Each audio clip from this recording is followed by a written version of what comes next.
আজকের ভিডিওতে আমাদের আলোচনার বিষয়বস্তু হলো শিক্ষাক্ষেত্রে চুইয়ে পড়া নীতি বা ডাউন ফিল্ট্রেশন থিওরি।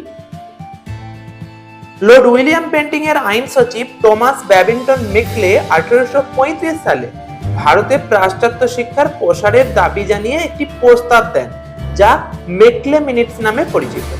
এই প্রস্তাবে পাশ্চাত্য শিক্ষা প্রবর্তনের সপক্ষে যুক্তি ব্যাখ্যা করতে গিয়ে তিনি বলেন, এদেশের উচ্চ ও মধ্যবিত্তদের মধ্যে ইংরেজি শিক্ষার প্রসার ঘটাতে হবে এবং এই উচ্চ ও মধ্যবিত্তদের মধ্যে ইংরেজি শিক্ষার প্রসার ঘটলে তাদের দ্বারা তা চুইয়ে ক্রমশ সাধারণ দেশবাসীর মধ্যে ছড়িয়ে পড়বে।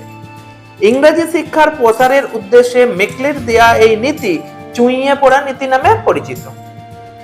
বলা বাহুল্য, শিক্ষা ও প্রশিক্ষণের ক্ষেত্রে চুইয়ে পড়া নীতি এমন একটি কৌশলকে বোঝায় যেখানে প্রথমে প্রতিষ্ঠানের শীর্ষস্থানীয় বা উচ্চপদস্থ কর্মকর্তাদের প্রশিক্ষণ দেওয়া হয়, তারপর সেই জ্ঞান ও দক্ষতা ধীরে ধীরে নিচের স্তরের কর্মীদের মধ্যে ছড়িয়ে পড়ে। চলো একটু সহজভাবে বোঝার চেষ্টা করি।